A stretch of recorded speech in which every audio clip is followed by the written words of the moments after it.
Good afternoon to one and all. I am R.V. Kiran, Assistant Professor, Department of Mechanical Engineering. Today in this video lecture, I am going to explain you about the gear trains, that is the simple gear train and the compound gear train. So this is the second part in the fifth unit. So second half of the fifth unit, that is on the gear trains. So in that, I am going to explain you about the simple gear train and the compound gear train today.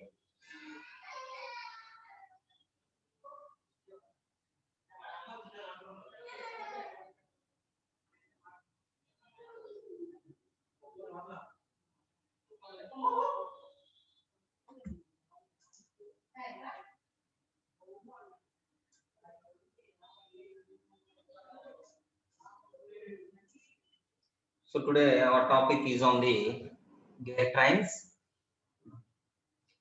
So generally, when you are going to use two or more gears, depending upon the purpose, they are going to mesh with each other. So they are going to be mesh with each other to transmit the power from one shaft to another. So they are going to transmit the power from one shaft to another, and that type of combination is called as the gear train or the toothed wheel train. So why we are calling these gear train? So gear train ఎందుకు పిలుస్తున్నా two or more gears combined are used to transmit the power from one shaft to other shaft. So that is why we are calling it as gear trains. So when you are going to take the train, there are number of bogies. So here also there are number of gears, but the shafts are only two or three. We can use any number of shafts also, but the power is used to transmit between only two wheels, that is the driver wheel and the driven wheel, that is the follower wheel. So generally, the nature of the train uses depends on the velocity ratio. So what is the velocity ratio to be required, and what are the relative position of the axis of the shafts? So what are the relative position of the axis of the shafts? So these are the main conditions when you are going to construct a gear train.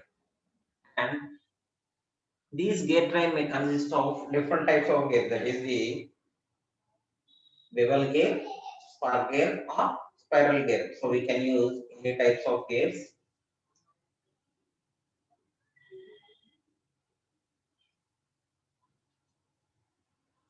So that is called as the gear train or the two-three wheel train.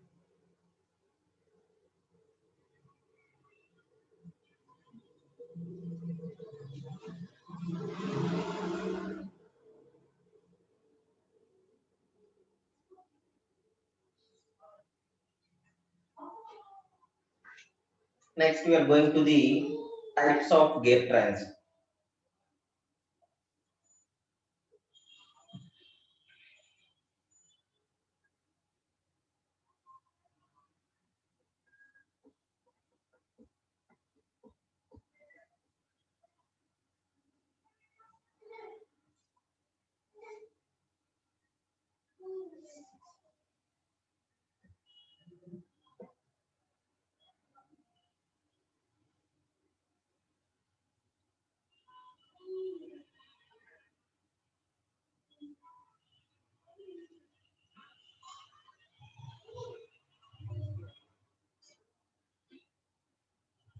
So following are the different types of gear trains depending upon the alignment of the wheels. So when you are going to arrange the wheels of different kind, it consists of four gear trains. That is, four types of gear trains have been evaluated from this. First one is the simple gear train. So this is the simple gear train. Second one is the compound gear train. Third one is the reverted gear train, and fourth one is the epicyclic gear train.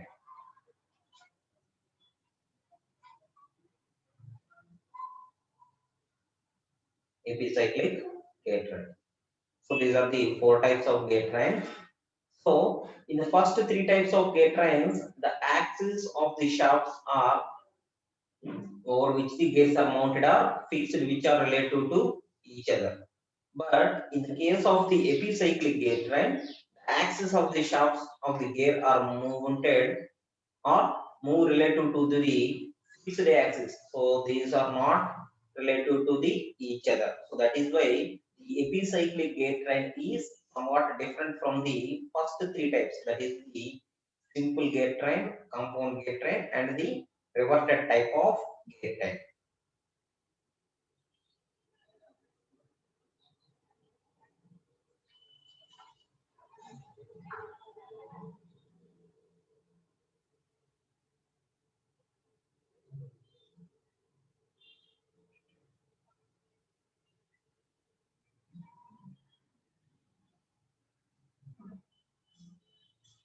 So these are the four different types of gate trains.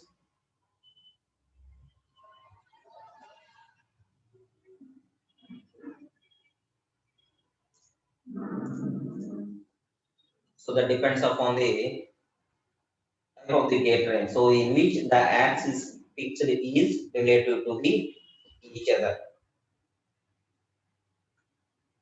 In that, first one is the simple gate train.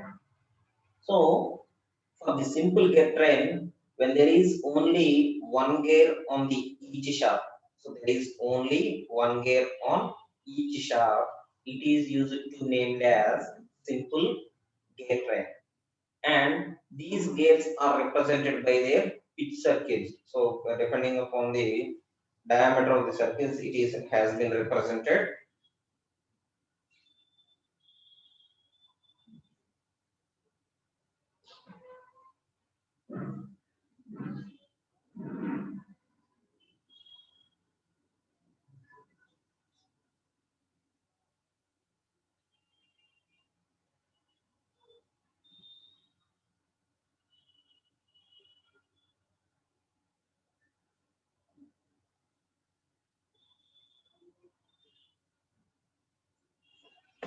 So the distance between these two shafts is small. So whenever we are going to take the two gates, the distance between the two gates is going to be very small.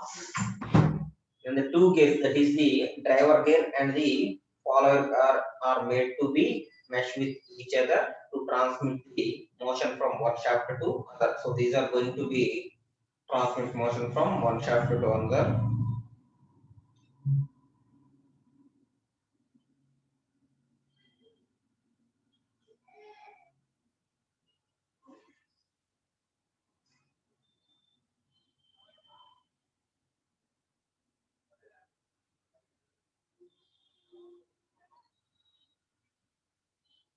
So you can see the first picture. This is the simple gear train in which this is the shaft position. So each shaft having only one gear only. So that is each shaft having only one gear.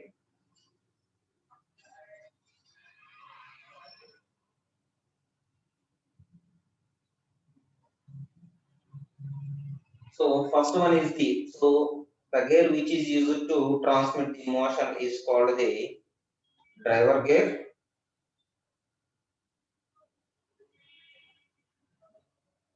and the second one is called as which is used to take the motion, that is called as the driven gear or the follower gear. So these are the two gears, and the third gear which is used on the in between the two gears is called as idle gears. So since the gear one is called as the driver gear and the gear two is called as the driven gear or the follower gear.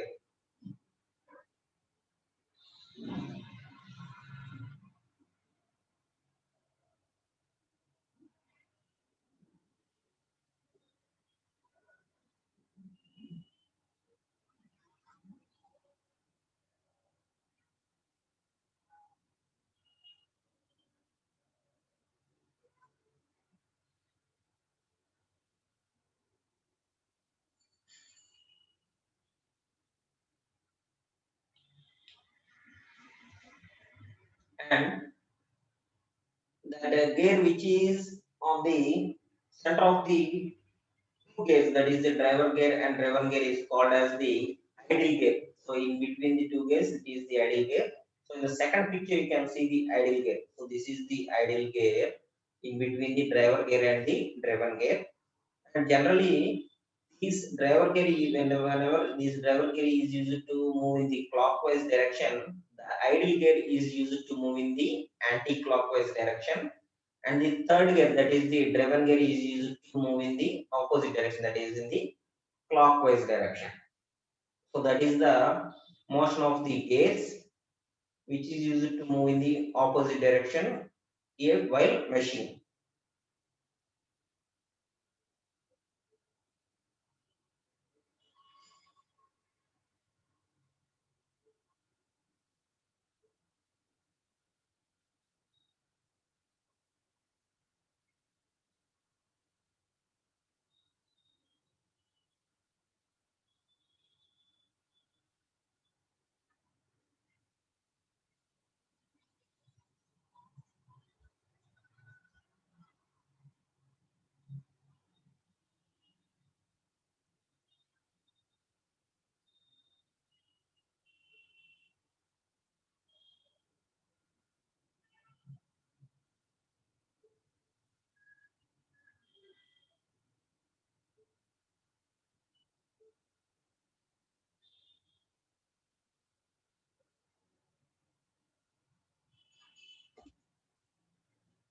So the third picture represents the four gears. So in the four gears, 1 and 4 are the driver gear and the driven gear.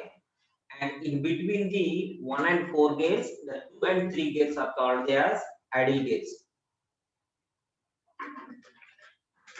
So these are the idle gears. So they did not have any transmit motion, but it is used to only transmit the motion or convey the motion from the driver to the follower gear. So that is the only work they are going to do.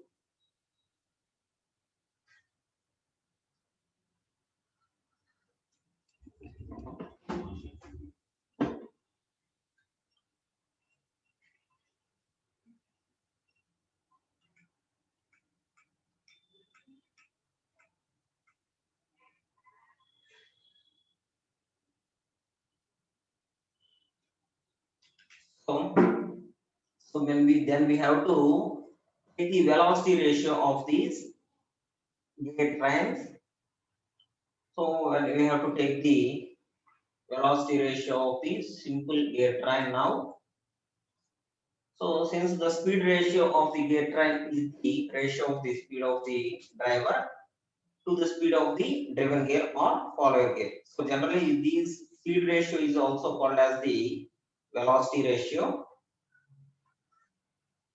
in which the ratio of speed is transmitted to the driver gear to the follower gear.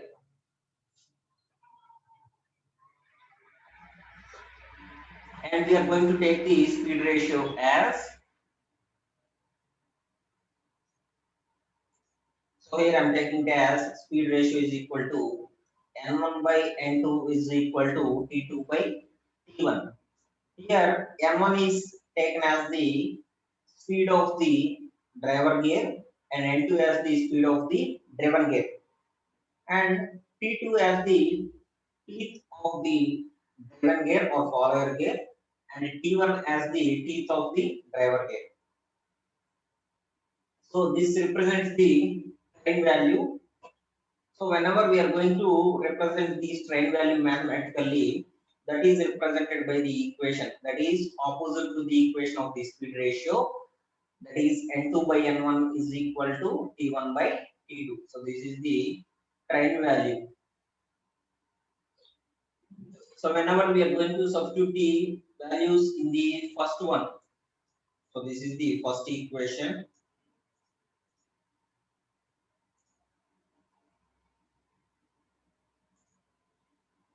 So this is the first equation for the speed ratio, and this is the second equation for the speed ratio. So whenever we are going to take this, the right value is taken as the, so whenever we are going to find the speed ratio, we take the first one, and for the train value, we are going to reverse these values. Sometimes the distance between the two gears are going to be large in position. So in that time, the motion from one gear to another is very difficult to transmit. Then we are going to provide the, then we have going to overcome this situation by introducing two ways, that is providing a large sized gear or by providing the intermediate gears, that is called as the idle gears. So the second name for the intermediate gears is the idle gears,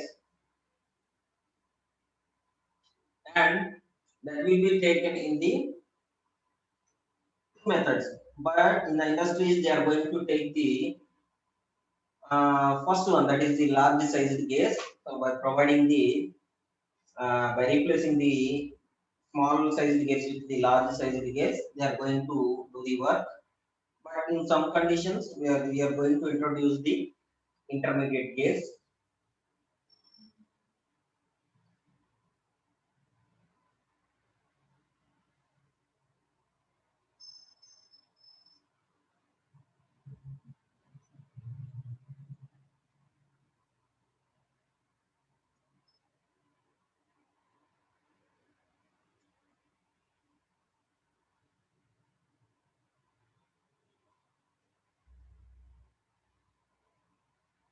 And and when the number of the intermediate gears are going to be taken as odd, that is the motion of the both the gears is like shown in the second figure, that is in the opposite direction. And if the number of intermediate gears are to be in the even position, so the gears are to be even, that is 2, 4, 6, or 8, that is the even condition of gears. The motion of the driven or follower will be in the opposite direction of the driver.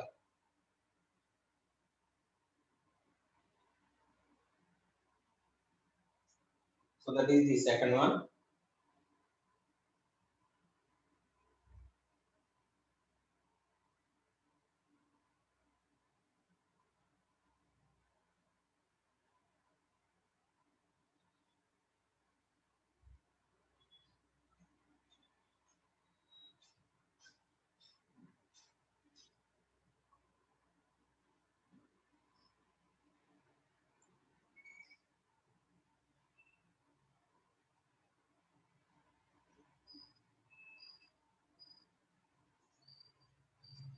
Next one, we are going to take the three gears. So we are taking the three gears and taking an example here.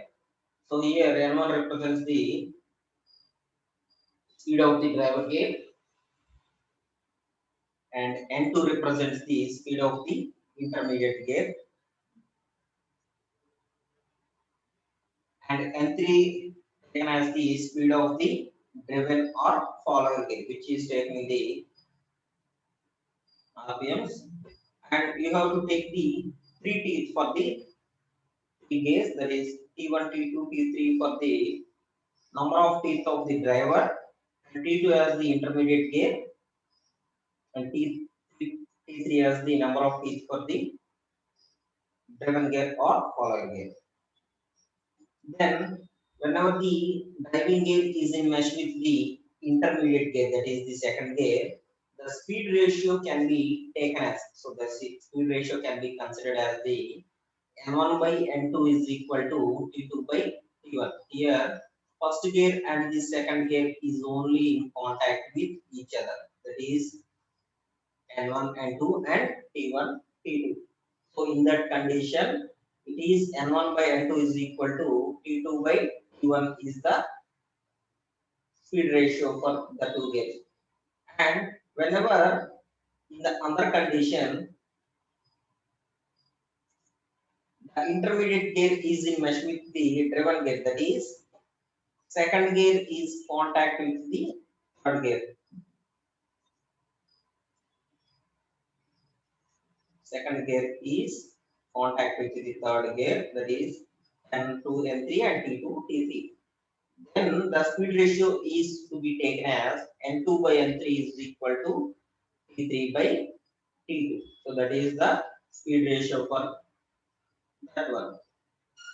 And whenever we are going to take the speed ratio for the gear train, so for this gear train, you have to take the two equations. So by multiplying the two equations, we are going to take like this. So that is N1 by N2 is equal to, N1 by N2 into N2 by N3. That is both case is equal to T2 by T1 into T3 by T2. So in this, we are going to cut off the N2 and N2.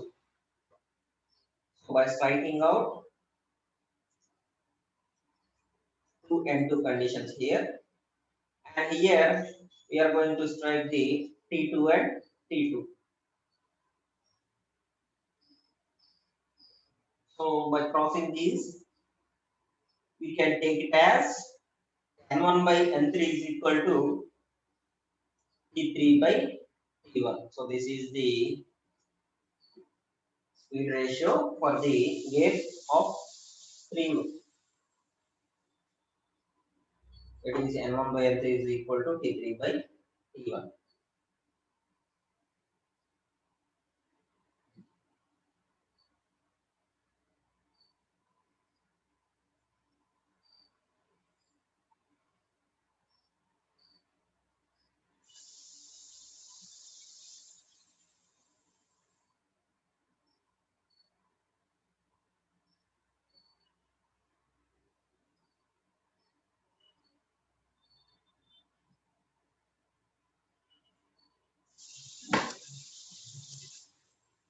So the speed ratio is taken as the speed of the driver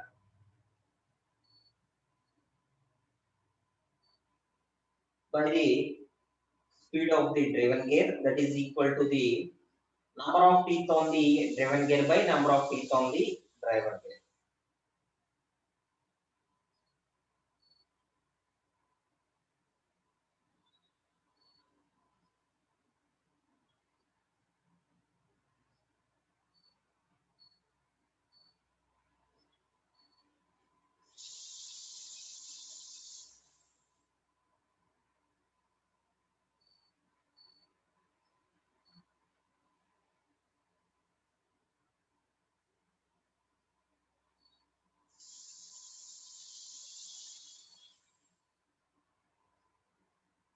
So that is the speed ratio. And now we are going to take the time value for this, that is speed of the driver gear by speed of the driven gear by speed of the driver gear is equal to number of teeth on the driver gear by number of teeth on the driven gear. So that is the formula.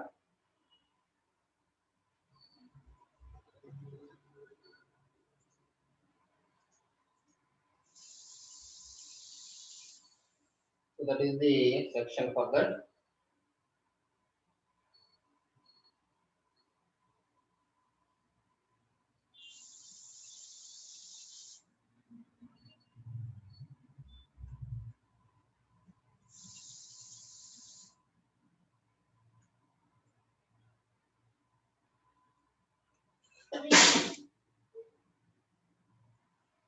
And now similarly, in the same way, we can take any number of gears so that the above equation holds the good even number if there are any number on the intermediate gears.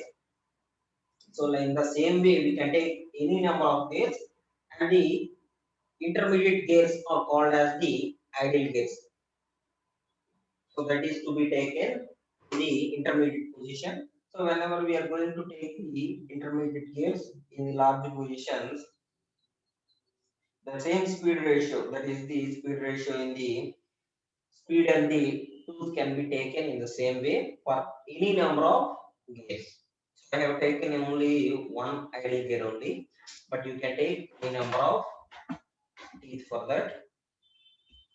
So from the train value from the above equation, we see that the speed ratio and train value in a simple gate trains is depend on the size and number of the intermediate gates. So number of intermediate gates also, that is idle gates, and they do not affect the speed ratio on the train value of the system. So when you are going to add more idle gates, that does not affect the speed ratio of the driven gear or driver gear or the gate rail system. And the idle gates are mainly used for the two purposes. So generally, idle gates or intermediate gates are mainly used for the two purposes only.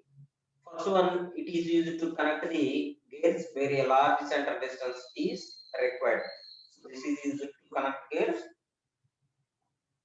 when a large system of gears has been designed. And second one, this is to obtain the desired direction of the motion of the driven gear. So whenever we are going to move the driver gear and the follower gear in the same direction, we are going to take the odd gears as the intermediate. Odd gears means 1, 3, 5, 7 like this.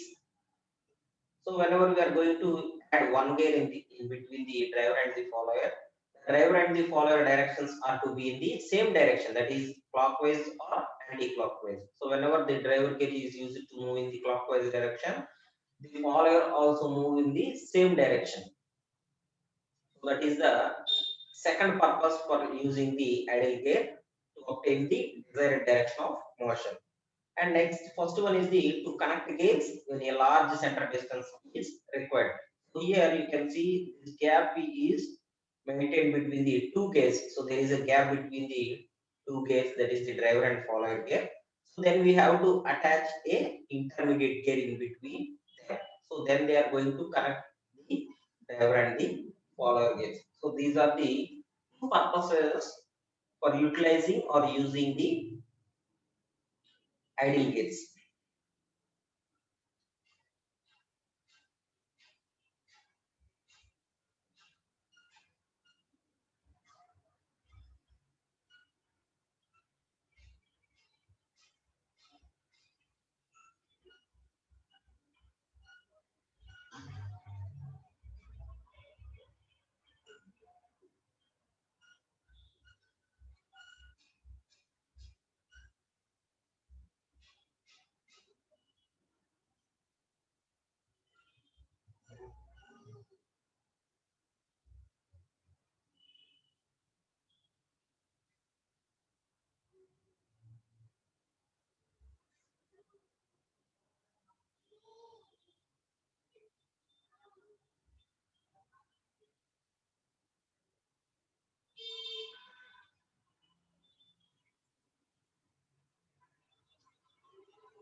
Then we go for the second type of gear train, that is the compound gear train.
So for a compound gear train, there are more than one gear on a shaft. So whenever we are going to see that, it is more than one gear on a shaft, and it is called as the compound gear train. So that is compound train of a gear. So here in the picture you can see the shaft which consists of two gears.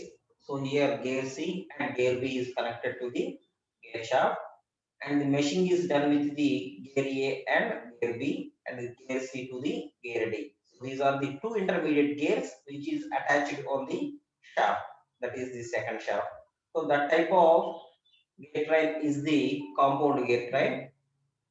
So we have seen that the ideal gears in a simple train of gears does not affect the speed ratio of the system, but in this compound gear train system, these gears are useful in bridging over the space between the driver and the driven gear. So that is used to drive the gears extensively in these compound gear trains.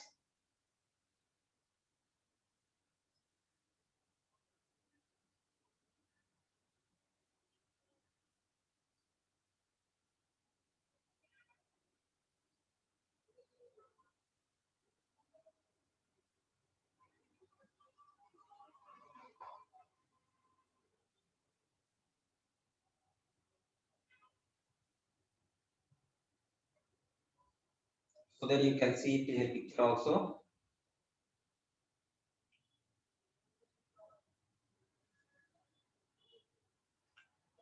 Next one is the when the distance between the driver and the follower gear has to be bridged by the intermediate gears. At the same time, a greater speed ratio is to be required. So whenever we are going to add intermediate gears in between the driver gear and the driven gear, the speed ratio is going to be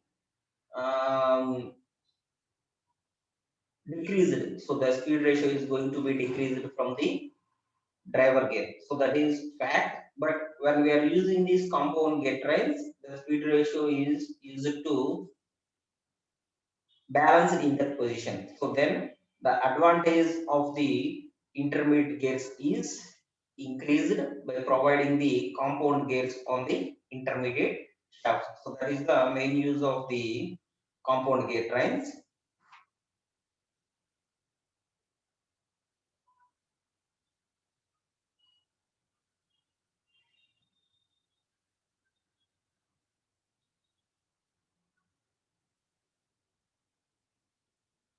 So in that case, each intermediate shaft has to be gates rigidly fixed to it, and so they have to be maintained at the same speed. So whenever they are going to be loose in this machine, so whenever we are going to attach at the gates with the machine, so there is no gap between the two gates. So you have to see that. So whenever there is gap attached to it, so the speed ratio is going to be decreased in that. Then one of these two gates is going to be meshes with the driver and the other with the follower gear attached to the next shaft. So this is the shaft with the teeth of the gear. So it has 20 teeth and the down gear has 50 teeth and the upper one has the 38 and last one has the 55 teeth.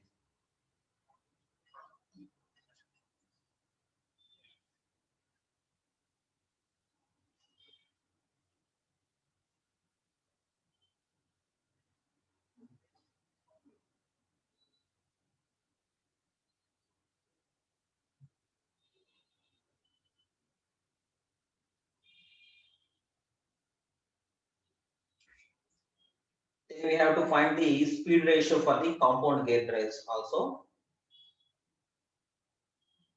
Let the gear drives mounted on the shaft here, that is the first one, and gear 2 and gear 3 has been mounted on the second shaft, and gear 4 and gear 5 has been mounted on the third shaft, and fifth gear is mounted on the fourth shaft. So these are the compound gear trains. In between these two are the compound gears.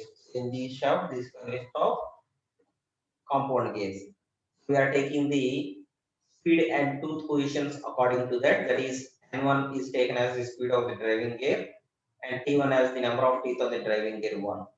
And N2, N3, and N6 as the speed of the rectangle gears.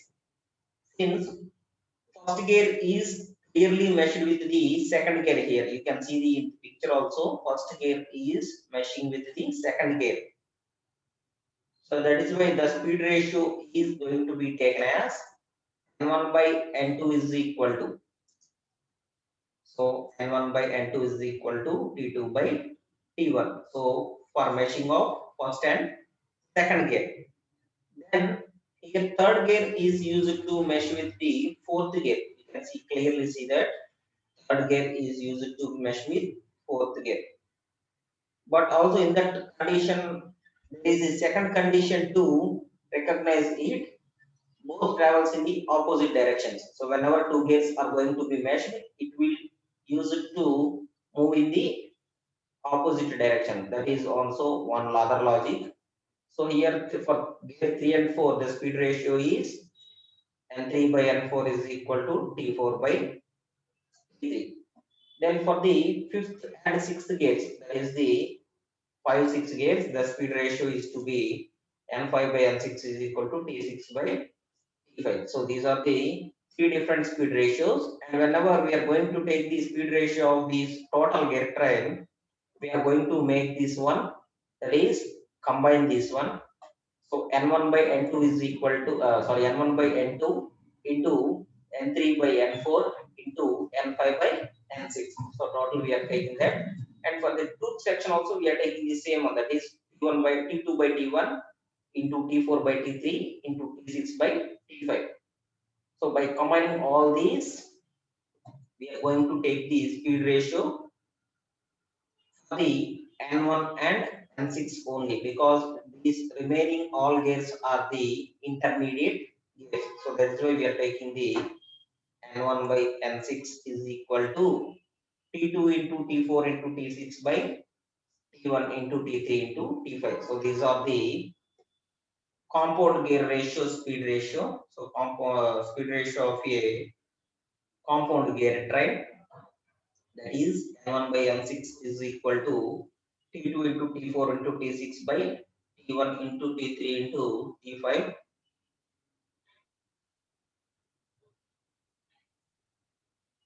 because here the speed ratio of the N2 and N3 becomes equal. So whenever the speed is going to be equal for only one shaft, so they are to be attached in the same shaft. That is why we are going to take these two ones. And 4, 5 gears are also be in the same shaft, that is on the same speed. That is why we are cancelling these two also. Then we have only N1 by N6. So that is the limit there.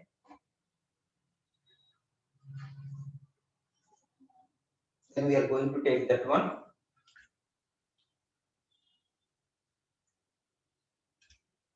So that is the formula for speed ratio of the compound gear train.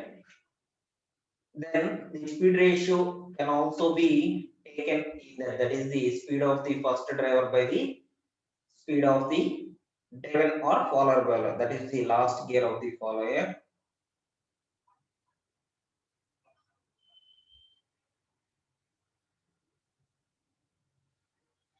So it can also be taken as the product of the number of teeth on the driven gear divided by product of the number of teeth on the driver gear.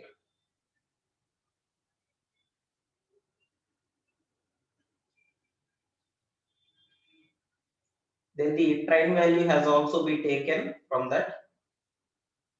So the train value is speed of the last driven follower or speed of the first driver. That is the opposite of the speed ratio. So opposite condition in the speed ratio. It also be taken in the teeth also, that is product of number of teeth on the driver by product of the number of teeth on the driven gear.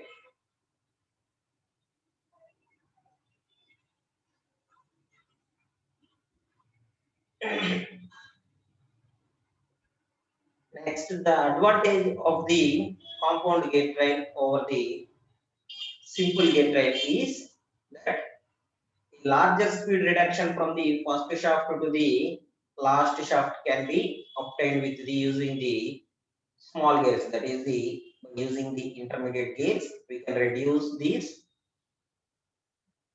larger speed. And if a small simple gear train is going to be used to give a large speed reduction. So whenever it is going to be used for the large speed reduction, the last gate has to be very large. So it is to be produced at the very large condition. That is, the last gate has to be very large. But for a speed reduction in excess of 7 to 1, so this is the 7 gates to the first condition.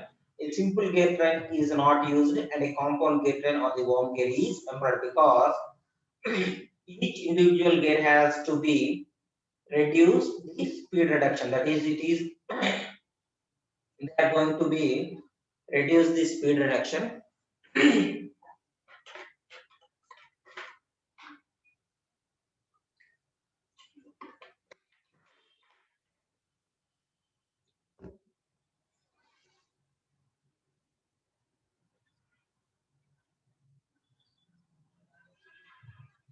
So that is the only condition for using the compound gate train, because in the compound gate trains there is lesser number of shafts, but in the simple gate train there is a large number of shafts which is to be revolved. So that is used to reduce the large speed reduction. So that is going to be very large. So that is the only condition advantage of the compound gate train. By this, I am going to end my class today. So in the next class, I am going to explain the reverted gate train and the epicyclic gate train and do a simple problems on that.